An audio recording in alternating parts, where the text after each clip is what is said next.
Hello, everyone. Uh, my name is Bruce Belder Rubenberg, and I am here with probably one of the most honorable times I've had. It is a huge honor for me to introduce you to my friend Ted Brennick.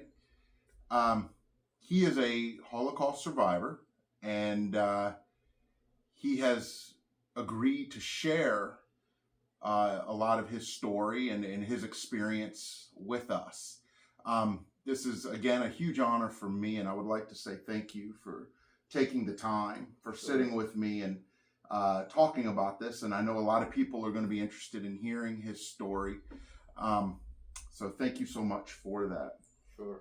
Uh, the first question I would like to ask you is, and I do have a sheet of paper, guys. I know I usually, when I do interviews with some of the best martial artists in the world, I don't even have paper. I just talk and we have a conversation. But I wanted to write down some questions this time because it's so important and I didn't want to miss anything. So if we could start with where you were born and what year you were born. I was born in Vienna, in Austria, in 1927. 1927, so that makes you, is that 97? Yeah, I'll be 97 in July in 2 months. Wow, 97, amazing. And can you tell us a little bit about family, your family, whether you had any siblings or did you have a large family? Well, of course, I had my parents, and my father had two brothers who also lived in Vienna. And the families, well, we always got together on Sundays, even though Vienna is a big city and we didn't live that close together. But we were a close family, I would say. Hmm. I also had a brother who was 4 years older than I am. Understood. During that time, I know 27 you were born, but did you ever experience any anti-Semitism before World War II? When did you start to experience? Well, I always knew that I was Jewish, and I heard about anti-Semitism. My parents, they came from a little shtetl in Poland, now it's Ukraine, and a place I imagine similar to what you see on Fiddler on the Roof. And they told me about anti-Semitism, but Vienna supposedly was not anti-Semitic. Well, they were actually, but I didn't experience it during the first 10 years of my life. And I had many Jewish friends, but I also had non-Jewish friends, and Right. life was a happy life. When did that change? Well, in 1938, and it was shortly before actually Germany occupied Austria, my first incident was I was at the Temple synagogue. It was a small thing in Vienna, and while the women and the men were separated, I was in front with my father, and that suddenly there was shattering of glass, and somebody had thrown a firebomb into the women's section, and then a big commotion, and we immediately left and went home. And there were no injuries as far as I know, but there was damage. Mm-hmm. So that was the first incident. And that was a few months before Hitler came. And then, maybe in the same year, in the same period of time, I used to always play ball, I mean, mostly soccer. And at one time I was also in one of the parks close in my neighborhood, and the ball went out of bounds, and I went to retrieve it, and it was close to a lady who was there sitting with her dog, and the dog started barking, and when at me, kind of a vicious dog. It's not like the pets that you have here. And they said, oh, he doesn't like Jews. So I understood, oh, not only people don't like Jews, but even the anti-Semitic dogs. It's funny. It's not funny. It's funny, you know. Right. I mean, of course, it's not true, but right. but he knew what his owner probably felt. Right. Mm. Yeah. Wow. And when did Nazi Germany come into play? Well, in 1938, in March of 1938, there were tension already. Hitler wanted to annex all the German-speaking people in the big Third Reich, and he wanted to annex Austria. The Austrian government was resisting, but anyway, in the end, there was so much pressure. They resigned, they marched in, there was no fighting, and There was no fighting? there was no fighting about Austria and Germany. And even though the Austrians say we were the first victims of Hitler, in reality, many of the Austrians welcomed Hitler with open arms and gave him a big welcome. Mm-hmm. Interesting. I didn't know that. Yeah, interesting. And when they came to Austria, did things change quickly? Oh yes, immediately. I mean, then anti-Semitism, as I mentioned, I hadn't really experienced much, certainly not in school much, but from then on it became very open. There were gangs of Hitler youth or other youth who ganged up to maybe beat up Jewish kids, and we were intimidated and tried to avoid them at all times. Mm-hmm. And Jewish stores were confiscated. I know a man in my neighborhood, maybe a block away, was arrested at one time, and a month later his wife got a package with his ashes, and he said he died. And most people, we didn't know what he died of, but most people thought he was probably beaten to death. Mm. And so it became a life of fear where you were afraid.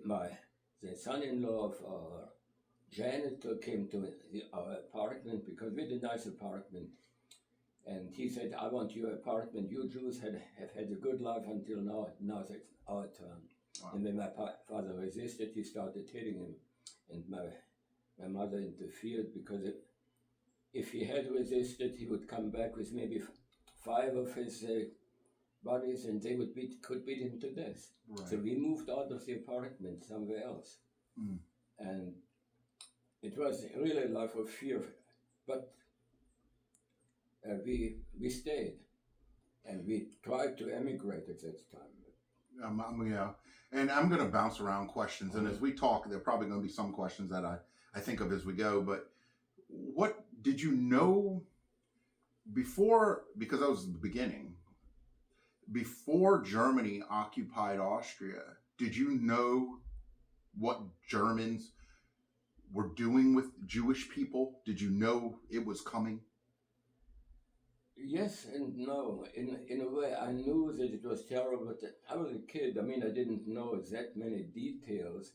And mostly it was in another country. It was not in Austria. Right. It's like today you read something, maybe something happens in Mexico. Okay, that's far away. I mean, it's Right. not, Yeah. it is done. And that wasn't the time of social media, so things weren't spreading like that, you know. No, Yeah. TV didn't exist. Right. And even newspapers, I mean, my parents probably knew a lot, but I as a kid. And I guess you were, what, around 9, 10? Yeah, 10 years old when Hitler invaded Austria. Yeah. You know, there's times I think before social media and before all of that, there's times that was better. Maybe worse in ways too, but better in some ways, that's for sure. So did your family try to emigrate? Well, my father, I guess, he realized immediately, yes, there was a danger, and he wanted to emigrate to Palestine. At the time, it was not Israel, it was Palestine, ruled by the English. But they had closed their borders. It was almost impossible to get in. There were just a handful, very, very few people who could. Right. And the other place was the United States. And you had to register. And my father, by the time he registered, maybe a month or two, there were many, many people ahead of him. And the United States had a very, very limited acceptance rate. I mean, they let in maybe 50,000 people, 50,000 Jews, and there were already 100,000 who had registered before he did. So at the time we were told, yeah, you'll have to wait 2 years. After it, you have to get all kind of papers, but that's not the main problem. The waiting list was 2 years, and actually we waited for 4 years and hadn't gotten the visa yet. And at that time, our parents were arrested and sent to Dachau and killed. But if there had been an open border, if America had let them in, they would have been alive. Yeah. And by the way, it's not just Palestine and America. I mean, the whole world, nobody wanted Jews. Right. So people ask, why didn't you leave? Well, we wanted to leave, but there was nowhere to go. Nowhere to go. Yeah.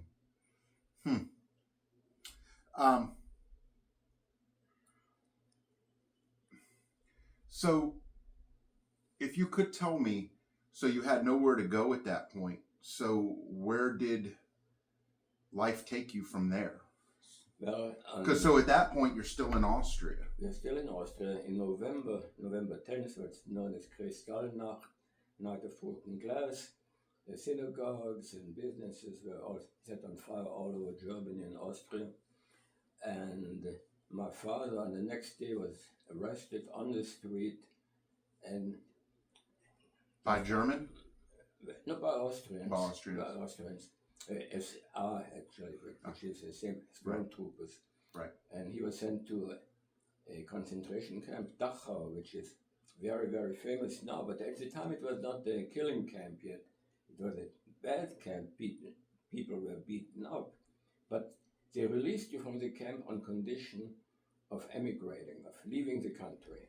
So at that point, the camp, if they took you there, at that point, if you agreed to leave the country, they'd let you go. Exactly. Originally, yes. But Germany wanted to get rid of all the Jews, but they were not out to kill them. Yes, you killed a few just to terrorize everybody, for everybody being afraid and wanting to leave, but there was no mass killing. And my father was liberated, and he got a transit visa to Belgium. And that was to transit going to America.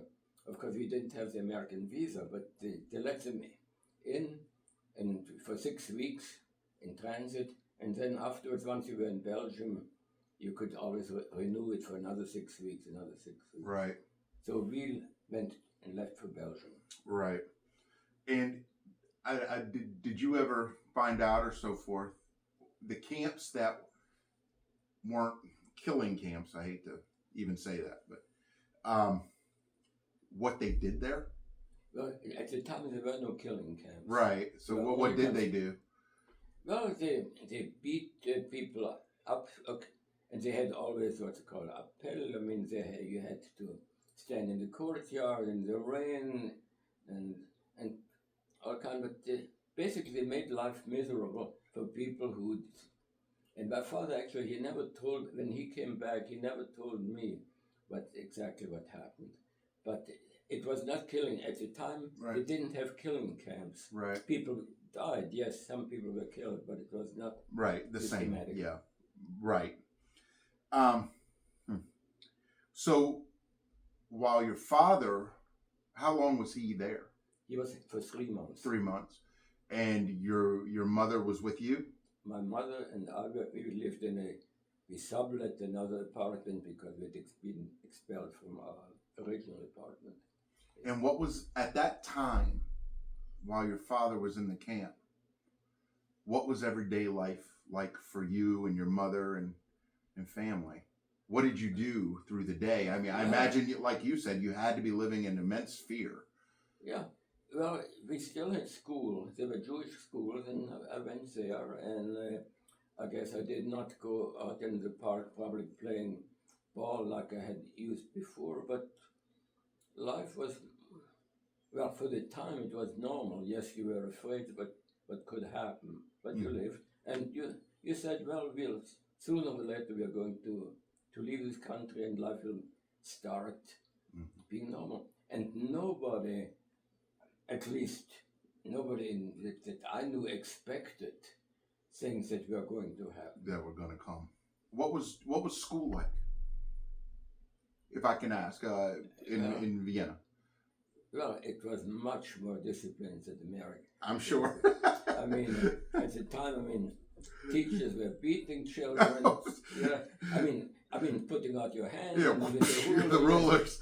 Yeah. But even, I remember, it never happened to me, but I remember once in school where the teacher took a boy by the hair and she was shaking him back. And today, he wouldn't last today. Oh, but, But at the time, that was normal. I mean, right. Yeah, yeah. Oh, sure. The boy misbehaved, so that's what you do. Yeah. And also, boys were always fighting. We were always, but it was wrestling. It Uh-huh. was not a vicious fight, Right. and we wrestled during the recession, and then we were friends again. Right. Right. Versus pulling out guns and shooting each other and Right. everything else. Yeah. If I can ask, well, I'm going to move that question. What were the, okay, so your father's in a camp, he comes back. What happens then? So you're reunited with your father. Then what? Then we go to Belgium. We stay there. I go to school again, even though I was, because it's a foreign language, they speak Flemish, which is like Dutch. So I would have gone maybe to fifth grade. I went to fourth grade again. But I went to school, and it was the one thing that I liked. Kids were fighting too. The one thing that felt normal. Yeah, they always were fighting. But the Jewish kids were not afraid of the non-Jewish kids. You were fighting back. You had regular Right. fights on. I was going to ask you that. I was going to ask you when you went to school in Belgium, if it was a Jewish school or just an open school. It was an open school. Yeah. And do you know, was it difficult to get to Belgium? Well, we had a visa which was false. Actually, you had to buy it. The Italian consul who sold these visas. I and see. You got this transit visa. That's what I was going to ask. Mm-hmm. Okay. Yeah, it was not an easy thing, and we were afraid actually that they might recognize it on the border. That's not quite a legal thing, Mm-hmm. because Belgium didn't accept refugees. Nobody did. Right. So it was but we could get there. So you're in Belgium, you're in school, your family's together. Mm-hmm. What happened then? Well, for one thing, I mean, my father was not allowed to work. Only he could get a job at the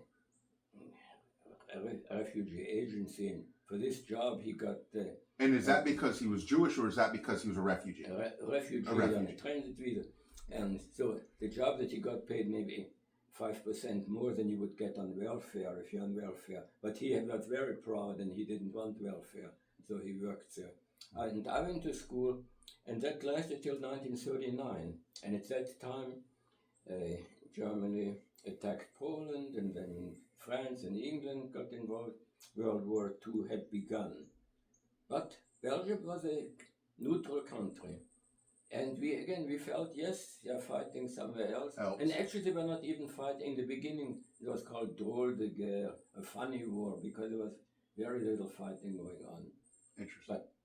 But then, half a year later, Germany attacked Belgium, which had been neutral, and thought they can keep out of the war, in order to surround, bypass all the fortifications that the French had, and they went through Belgium and went into France. And at that time, it started off with the bombing of Antwerp, where I lived.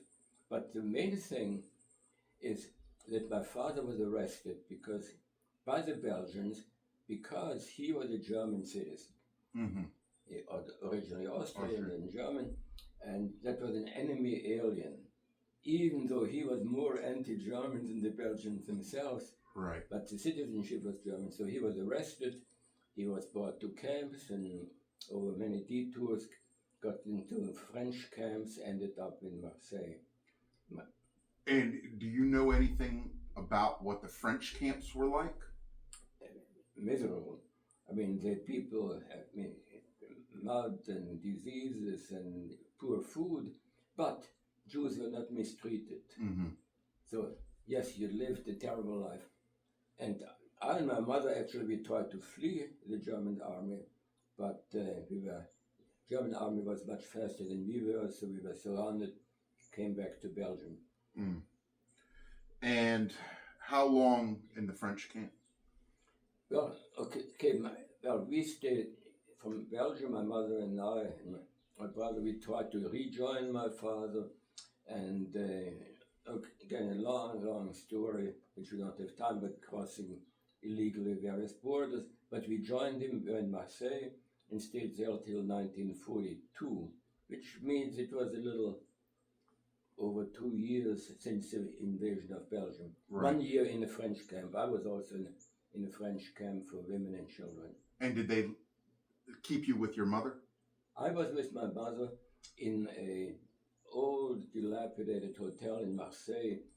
Flea bag is too nice a term to say where we were. We were 4 people in the room, actually 2 iron beds. I slept in the bed with my mother, and 2 other women were in another bed. And my father was behind barbed wire in a camp 20 miles outside of town. And what do you, so the French camp that you were in, what do you think the purpose of it was while you were there? Oh, we were foreigners. We just didn't like foreigners do. Just didn't, yeah. So same thing, I guess, America did with the Japanese, in a way. And yes, except that, well, I'm sure, and knowing Americans, that the Japanese had a better life than we in France. Right, I understand that. Did you go hungry? Well, as a teenager, you're always hungry, but That wasn't exactly what I meant. but I was more hungry than others. As a matter of fact, well, I was in Marseille, and in Marseille, and I'd like to tell the story. Yes. They had banana boats coming in from Africa, and they Banana boats. Banana, yeah, and they sell bananas to all the stores in Marseille where they go. A whole boat of bananas. Yeah, well, maybe there's other things too, but I call them banana boats. Right. But they had some bananas which were already black, and they couldn't put them in stores anymore for sale. But they had an outlet in a basement store where you could buy these bananas, and they were maybe a penny a pound. I mean, practically nothing. Oh. But there were always long lines of people for these bananas, and that was for me like Thanksgiving, the big meal. I looked forward to that. I could buy, and I liked these black bananas, and I like them to this day. I mean, I like white bananas better than regular bananas. So that's about hunger. Yeah. Yeah. And did you make friends while in the camp? Oh yeah. I have friends. Yeah, I had. I mean, we were all in the same boat. Right. So the kids who were with me, I mean, that was like family. It's like brothers and sisters. I mean, mostly brothers, because girls and boys at the time were all separate. Sure. Yeah. And did you ever keep in touch with some of them?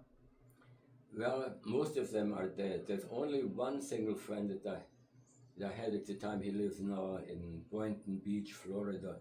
And I'm still in touch with him. That's fantastic. That's the only one that's alive. And I know this is going to kind of break the conversation a little different, but I think we can all agree, for everybody that's going to watch this, 97 years old, amazing. Amazing. I know I told you when I sat with you at the Holocaust Remembrance, I know I sat with you and said, you hear a whole lot better than my parents do. I told you, we would have been this far into the conversation and my mother would have looked at me and said, when do we start? Mm-hmm. So you're in fantastic shape for 97. It's something we could all hope for. I tell you that. Thank you. So when we're at this point in the French camps, I know you said your father was behind barbed wire. Were you ever reunited again? Well, we were reunited in August of 42, and at that time, the Germans had already started killing Jews in killing camps, and at that time they asked. Did you know about that at the time? No, I didn't. Yeah. They asked the French, because we were in the unoccupied part of France, which was a free French government. And they asked them to hand over the Jews to Germany. And the French didn't agree to hand over the French-born Jews, but they agreed to hand over all the Jews who were refugees. So at that time, we were all brought together in this camp, and my parents were deported, supposedly to work camps in Germany or Poland. Nobody knew where. We knew it would be very bad. but nobody knew that it was to be What killed. was doing? And so my parents were deported from there. And actually, 2 weeks after we separated, they were killed. But I had no idea. Even 3 years later, I thought maybe they're still alive. But I, as a child, we were actually the first ones deported from the southern France. And at that time, they didn't take children because they had the fiction they were going to send to work. So they couldn't take children to say to work. So they let children out, and I was taken out by a Jewish organization. Then I went to a children's home and stayed for another year. And was that still in Belgium? No, that was in southern France. Southern France, That was excuse me. southern Yeah. France. Okay, And sorry. actually, the children's home was in central France. It was not, And but in a very remote village where there were no French gendarmes. Actually, there were no Germans there at all. I mean, that was unoccupied France at the time. There were no. Actually, all the deportation from the camp was done by French, and they were sent to Germany. But the gendarme did the job for the Germans. They arrested the Jews and sent them over, handed them over. And you were there for, you said, over a year? I was there for over a year, and then Germany occupied the rest of France, and it became very dangerous. And I went first to the Italian occupied zone. The Italians actually did not deport Jews, they did not kill Jews. And then when the Germans occupied the rest of France, I could escape to Switzerland, and that's a long story, also over the mountains, people who, yeah. Well, what was it like when you were there for a little over a year? You said at that time both your parents were sent. Well, they had been killed, but I had no idea. You didn't know that. You knew they were at a camp. Very few people knew that, really. So in a way, I knew that I was always in danger of being deported. Right. I didn't know that I was in danger of being killed. I understand. And it's very, very hard to imagine, even now, to think that a government or anybody would take a child, or for that matter, an adult, and just take him and kill him. It's hard, very hard to understand, and I didn't. I'm trying to also understand how you as a child. So how old were you at this time? Maybe at that time I was 15. 15. Yeah. So a child at this time, how your parents are taken, you don't know anything. Mm-hmm. I'm trying to understand how you emotionally could go day to day. I mean, that's devastating. It is, and well, of course it's devastating to be separated, but for some reason today you say, how can you be so naive? But I didn't realize that people were being killed. I didn't know that this happened. I don't really see it as naive. I understand what you're saying about not knowing what was happening. I'm wondering how you could be so strong. I think to myself, in my position at 14, 15 years old, what's going on in the world? My parents have been taken. I don't know if I would have had the strength to get by. Well, you're surrounded by 50 other kids in a children's home, and they're all in the same boat. Really, the children's home you might call it an orphanage. Yeah. But nobody knew that they were orphans.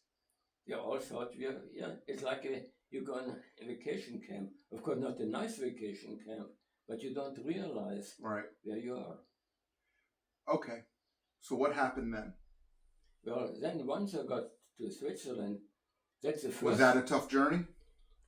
Yeah, it went over the mountains with the passeur, with the border guards. I mean... Well, tell me, if you don't mind, tell us, not just me, tell us about that. Well, again, it were Jewish organizations who had hired a smuggler. And we went up through the mountains like... and on foot? On foot, yes. How when you say up through the mountains, I mean, how far are we talking? Well, we walked for 4 hours to get to the border, maybe. And it was pretty bare. I mean, there was some forest. They were still under the tree line, so it was maybe 4,000, 5,000 feet high. You said we, you and who? We and 2 other boys. 2 others. We were 3.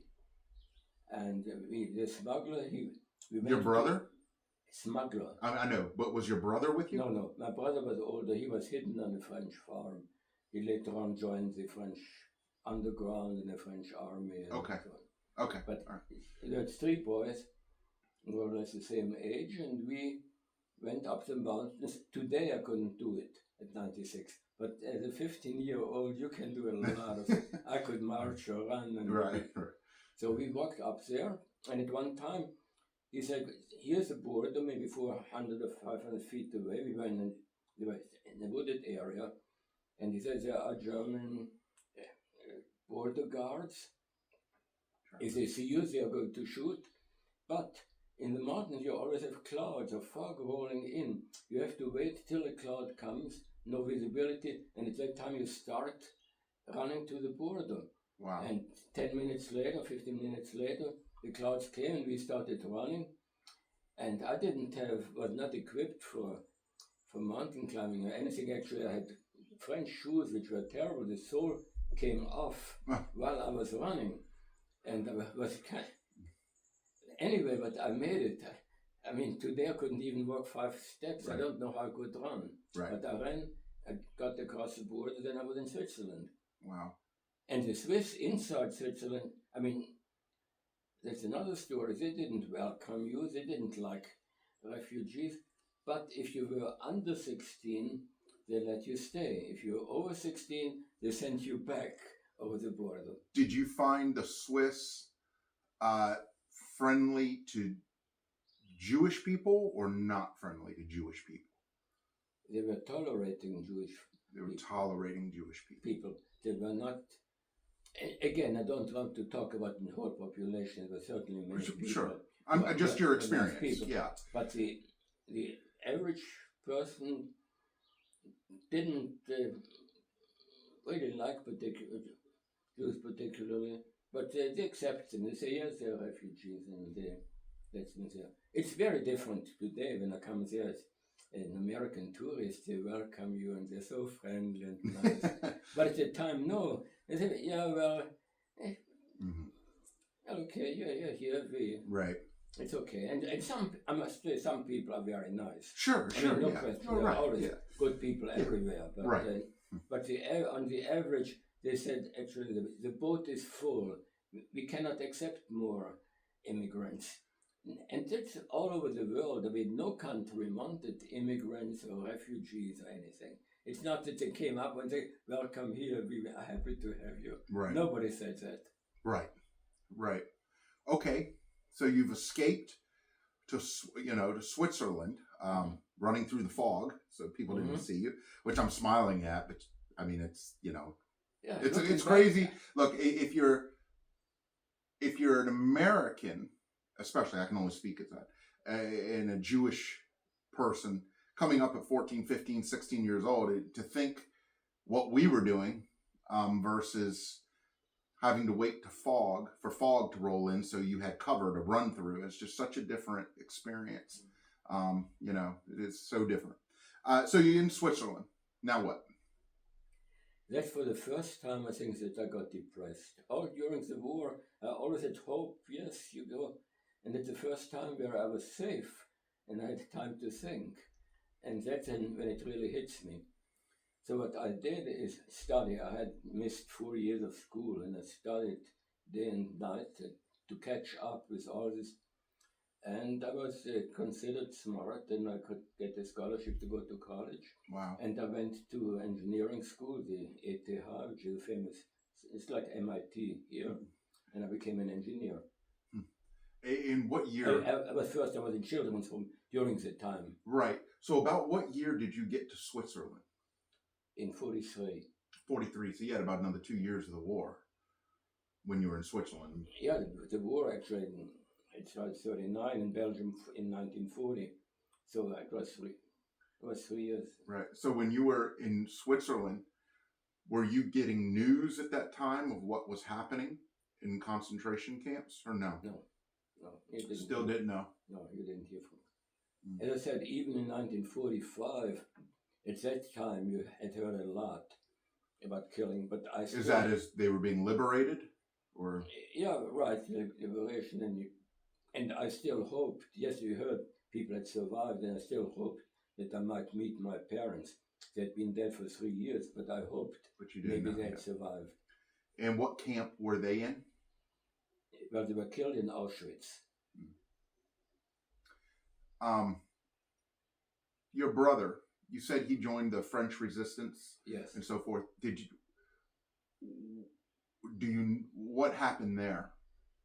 Well, he had gotten also for some Jewish organizations.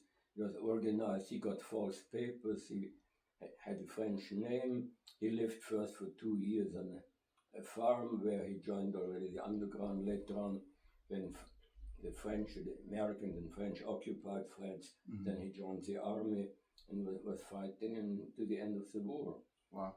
And after the war, actually, then he went to Israel, joined the Israeli army, and was there for many years. And did he live the rest of his life, or? No. He stayed in Israel for 12 years, I think, and then he decided to come to the United States. To the United States. Do you know why? Well, it was a hard living in Israel. You're building a country. Yeah, and he didn't really feel. He said he thought he would feel at home, but he didn't really. He felt like an outsider even there to some extent. And he had relatives in the States. And, and the climate, he said he couldn't stand the heat. At the time, it was not like having air conditioning. Right. Well, so you became an engineer. When did you move to the United States? In 1961. So that's 16 years after, really, I'd become an engineer. Well, 13 years after I'd become an engineer, but I'd been in Switzerland for 18 years, first studying for 6 years and then working as an engineer. I had married my wife, who is Swiss, and she was not Jewish. And at that time, when I started realizing that there are many nice Swiss people around, and as I said in the beginning, I mean, they were not welcoming, but my wife did. She tolerated it. Yeah. So where did you move when you emigrated to the United States? Where to? Immediately to Lynchburg. Immediately to Lynchburg? Yes, wow. Because my wife, she had met some American students in Bern, where my last job was, and these students told her about America, and they knew that my parents had wanted to come to the U.S., that I was interested, and said, look, GE had an ad in Time magazine, internet, they are looking for engineers, why don't you tell Ted to go for an interview? So I went for an interview, and they liked me, and it took a few months, but anyway, they said, yes, we have a job for you in Lynchburg. Wow. And I had no idea you came straight to Lynchburg. I came straight, 1 week in New York. Yeah, of course. It has to be New York. My family's from New York, and I always say I might be the only one that's from here. My grandfather, both my parents are first generation Americans, and they came from Poland, and my grandfather escaped Poland and came over on the boat to New York and everything. So that seems like more of the consistent story from Jews that are here that haven't been in the United States, their families that long. It's kind of usually from Poland or somewhere and came over on a boat, and usually it's New York, at least from what I hear. I hate saying this, but you lost your parents in Auschwitz. When did you find out? Well, really, it was a slow process. Maybe 1 year after the war, well, then it was officially declared, well, they hadn't come back. They must be dead. At that time, they were officially declared dead. But much, much later, actually, maybe 20 years later, a book was published, which I have here, about the Jews of France. And somebody had collected all documents in France of people who were deported. And there's a long list. I mean, there were convoys of 1,000 people, and my parents are on this list of a train with 1,000 people who got to Auschwitz. And it said on arrival, 144 of these people under the age of 44 were taken to labor camps, and the other ones were gassed on arrival. Yeah. And at that time, I knew it for sure. I knew it before, but that was the official proof of the details what had happened. And how long until you started to agree to speak about the Holocaust and how it affected you, your experience and family, and so forth? Yeah. Well, after the war, I wanted to forget about the whole thing. I didn't speak about it. Of course, when I was talking to my brother or relatives or other Jews, my friends from the children's homes, of course, we talked about it all the time. Were you close to your brother? I'm sorry? Were you close with your brother? Yeah, we were very close, and actually to his death, but they didn't live together. Right. And we were separated in 42, and we got together again only in 61, maybe. Wow. It was a 20-year interval. Right. It was a long-distance relationship. Mm. But I visited him in Israel, actually, also, when he was in the army and so. Mm-hmm.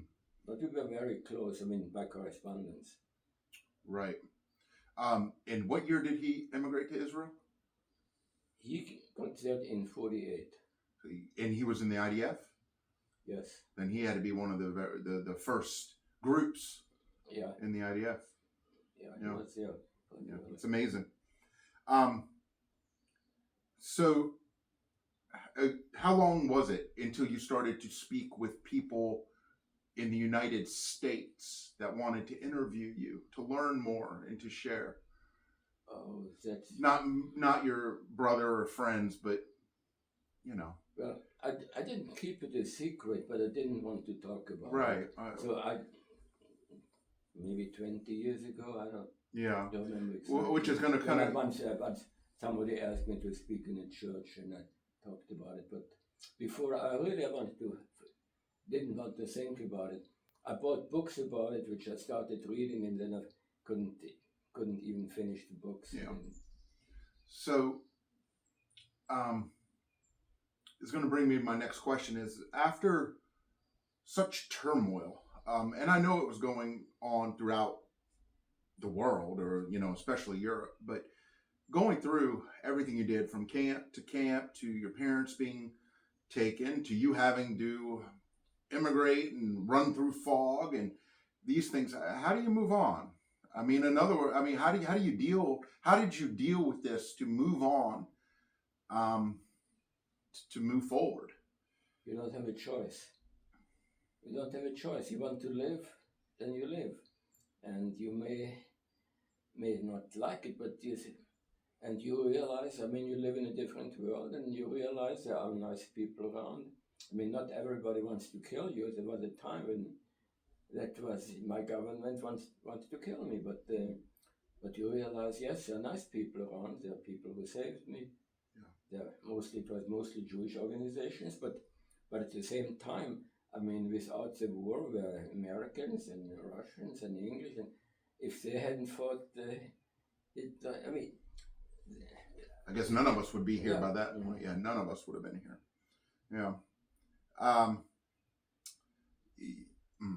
And what can you do? You cannot cry all the time. And I never cried, by the way, because as a child already I was told boys don't cry. So I never cried. Well, they do now. I tell you that.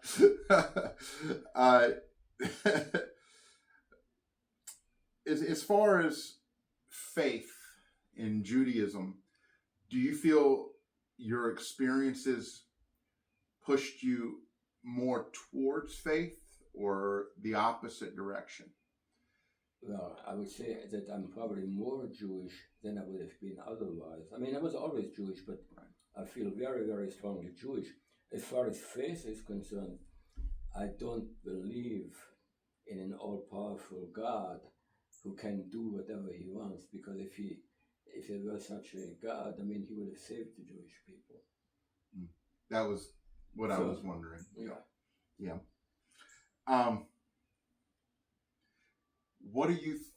How do you feel seeing what is going on today?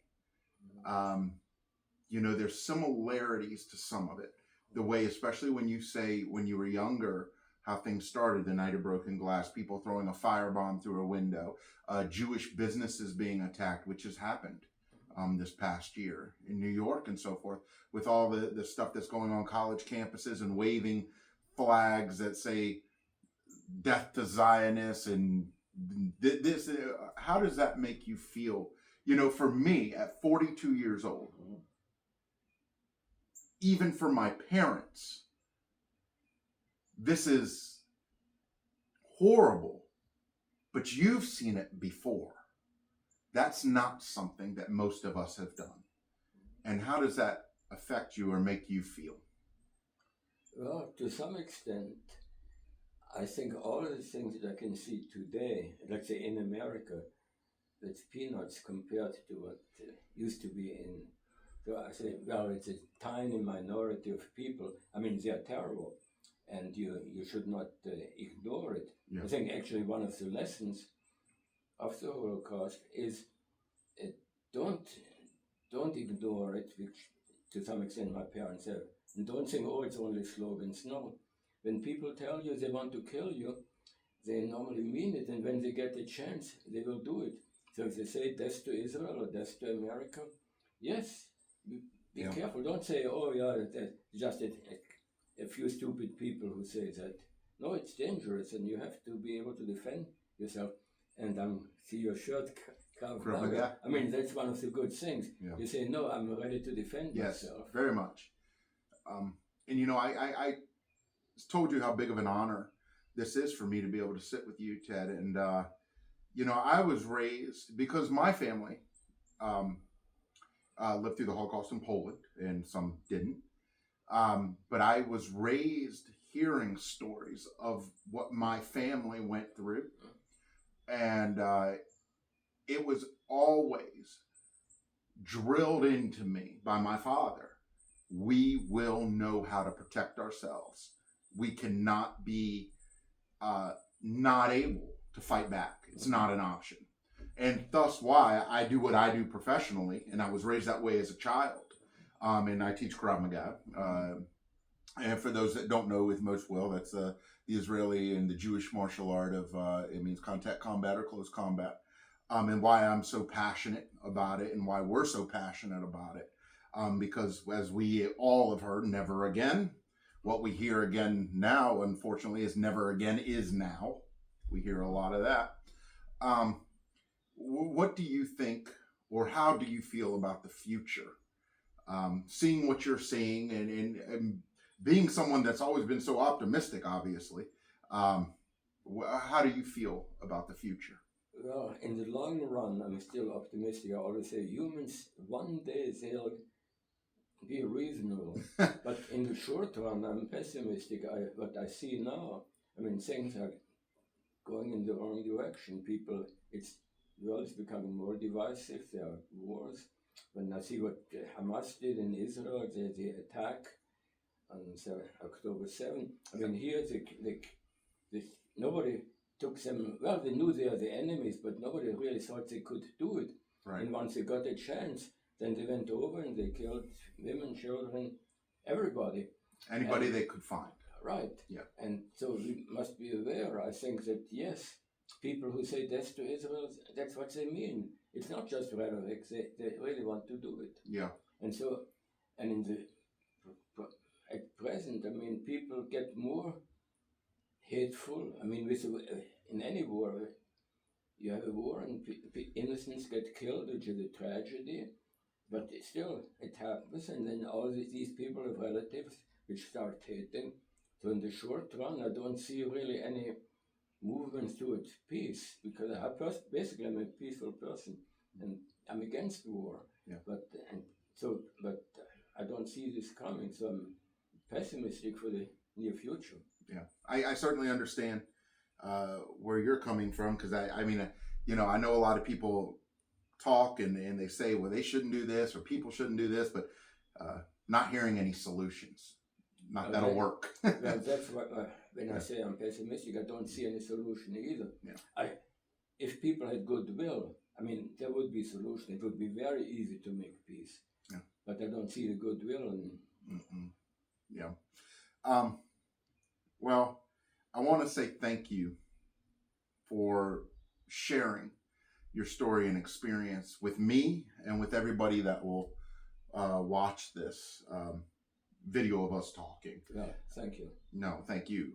And again, I know I've said it a few times, but this is a big honor for me to be able to sit with you and listen. And my father always tells me and has pictures and so forth of one of my cousins that did survive the Holocaust and still had the tattoos on her arm and everything. And it's always been something that is, I think, one of those things that people my age or younger or wherever in that mix find, how could that happen? How could a group of people, such a large group of people, do such horrendous things to another group of people? One person, yeah, they're evil. Another person, they're evil. But how can you do that much? And that's always been a mystery to me, but do you have any insight on that you could help me with? Well, on the one hand, yes, I still don't understand it. Yeah. But on the other hand, when you say, how can so many people, I think the majority of people probably just don't want to get involved. And if you live in a dictatorship, there's danger. And then why should I put myself in danger to help other people? So most people are bystanders. They say, well, there's the old saying, there's a pastor, Niemöller, a German pastor, who said, well, at one time they went after the Social Democrats. I wasn't a Social Democrat, so I didn't care. They said, well, that's them. And they went off our group. They said, and then they went after the Jews. Well, I wasn't a Jew, so I didn't do anything. Right. And then in the end, they went after me, but there was nobody to stand up for me. Right. So, but I say, yes, morally, of course, everybody should stand up for when they see injustice and be willing to fight. But when you say, can you understand it? Well, I can understand it. Not everybody's the hero, but it's not the way. The world shouldn't be like that. Right. And how do you feel? I told you I was going to keep coming up with questions. How do you feel being through what you've been through? I wish I could ask some of my family members this. But how do you feel seeing that we have Israel? We have a Jewish state now, and we can fight. We are not defenseless anymore. How does that make you feel, knowing there is a place that is for Jewish people and others, not just Jewish people, but others. But in other words, we can defend. Well, that was one of the major reasons really for Israel. There were all kind of other reasons, historical and so on. Sure. But as far as I was concerned, Israel was kind of the insurance policy. Here, when my parents wanted to emigrate and leave a country where they were persecuted, there was no place to go. And I thought Israel is the one place where we are safe, where we can defend ourselves. And unfortunately, right now, you wonder even if Israel is safe. If a country like Iran would have a nuclear bomb, we're safe. Yeah. I mean, yes, I love it, but nuclear bombs... Nuclear bomb will win against Krav Maga. There's no defense. But, but I understand exactly what you're saying. I talked to one of my friends, a good friend of mine that's in Israel. And he's from Israel. He's born in Israel and has lived there his whole life. And I was talking to him just a few weeks ago, and he was saying that every time he leaves the house, he doesn't feel that safe right now. And this was a few weeks ago, and from terrorist attacks, and someone's always running trying to stab somebody, and rockets, which is all the time, and it has been all the time since before October 7th. And he was just saying, Israel's supposed to be our promised land. It doesn't feel very promised.